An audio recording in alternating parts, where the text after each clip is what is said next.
একটা প্রশ্নের উত্তর দিন। আপনি কি কখনো শুনেছেন মানুষ নাকি তার মস্তিষ্কের মাত্র 10% ব্যবহার করে?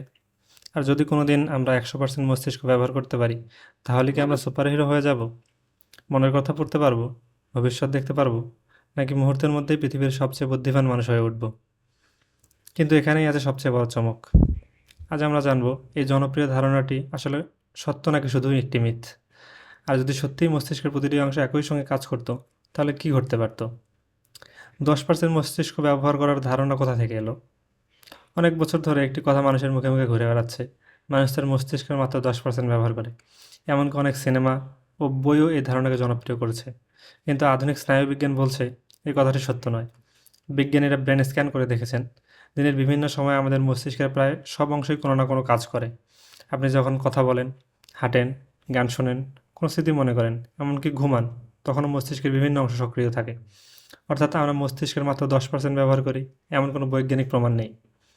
তাহলে 100% ব্যবহার বলতে কী বোঝায়? এবার কল্পনা করুন, আপনার মস্তিষ্কের প্রতিটি নিউরন, প্রতিটি অঞ্চল, প্রতিটি সার্কিট একই সময়ে সর্বোচ্চ ক্ষমতায় কাজ করছে। শুনতে অসাধারণ লাগছে, তাই না? কিন্তু বাস্তবে এটি মোটেও সুখকর হবে না। কারণ আমাদের মস্তিষ্কের প্রতিটি অংশের আলাদা কাজ আছে। কেউ স্মৃতি নিয়ন্ত্রণ করে, কেউ ভাষা, কেউ শরীরের ভারসাম্য, কেউ আবেগ। সব অংশ যদি একসঙ্গে পূর্ণ শক্তিতে কাজ শুরু করে, তাহলে পুরো সিস্টেমটাই বিশৃঙ্খল হয়ে যেতে পারে। মস্তিষ্কের শক্তির সীমা আসলে কতটুকু? আপনি কি জানেন?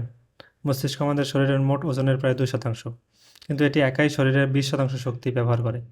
ভাবুন তো, এখনই যদি এটি এত শক্তি ব্যবহার করে, তাহলে প্রতিটি কোষ সর্বোচ্চ গতিতে কাজ করলে কত শক্তির দরকার হবে? সম্ভবত আপনার শরীর সেই শক্তি জোগাতেই পারবে না। ফলাফল: অতিরিক্ত চাপ, বিপজ্জনক চাপ, এমনকি মস্তিষ্কের ক্ষতিও হতে পারে। যদি সব নিউরন একসাথে সক্রিয় হয়, এখন এর সবচেয়ে ভয়ঙ্কর অংশে, যখন অসংখ্য নিউরন একসঙ্গে অস্বাভাবিকভাবে সক্রিয় হয়ে যায়, তখন কি হয়? চিকিৎসা বিজ্ঞানে এর একটি উদাহরণ আমরা দেখি, খিঁচুনি বা সিজারের সময়। এ সময় মস্তিষ্কের বৈদ্যুতিক কার্যকলাপ স্বাভাবিক থাকে না। এই কারণে বিজ্ঞানীরা চান না মস্তিষ্কের সব অংশ একসঙ্গে সর্বোচ্চ গতিতে কাজ করুক, বরং সঠিক সময়ে সঠিক অংশের কাজ করাই সুস্থ মস্তিষ্কের লক্ষণ। তাহলে মানুষ কি আরও বুদ্ধিমান হতে পারে? অবশ্যই পারে, কিন্তু তার জন্য 100% মস্তিষ্ক ব্যবহার করতে হবে না। নতুন কিছু শেখা, বই পড়া, সমস্যা সমাধানের অভ্যাস, পর্যাপ্ত ঘুম, ব্যায়াম এবং নিয়মিত অনুশীলন, এসবই মস্তিষ্ককে আরও দক্ষ করে তোলে। অর্থাৎ বিষয়টি কত শতাংশ নয়, বরং কত দক্ষভাবে আপনি আপনার মস্তিষ্ক ব্যবহার করছেন। ভবিষ্যতে কি প্রযুক্তি আমাদের আরও শক্তিশালী করবে? বিজ্ঞানীরা ইতিমধ্যেই এমন প্রযুক্তি নিয়ে গবেষণা করছেন যা মস্তিষ্ককে কম্পিউটারের সঙ্গে সংযুক্ত করতে পারে। কৃত্রিম বুদ্ধিমত্তা এবং ব্রেন কম্পিউটার ইন্টারফেস ভবিষ্যতে অনেক নতুন সম্ভাবনা তৈরি করতে পারে। হয়তো একদিন স্মৃতি ফিরিয়ে আনা, পক্ষাঘাতে আক্রান্ত মানুষকে সাহায্য করা বা চিন্তার মাধ্যমে যন্ত্র নিয়ন্ত্রণ করা আরও সহজ হবে। কিন্তু সেটিও 100% মস্তিষ্ক ব্যবহার নয়, বরং মস্তিষ্কের ক্ষমতাকে আরও কার্যকরভাবে কাজে লাগানোর একটি উপায়। শেষ কথা হচ্ছে, আমরা সবাই চাই আরও বুদ্ধিমান হতে। আর সে কারণেই 10% বনাম 100% ধারণাটি এত জনপ্রিয়। কিন্তু বাস্তবতা হলো আমাদের মস্তিষ্ক অলস নয়।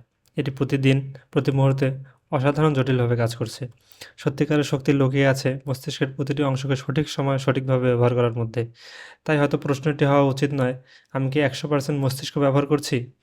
বরং এমন হওয়া উচিত, আমি কি আমার মস্তিষ্ককে প্রতিদিন একটু একটু করে আরও দক্ষ করে তুলেছি?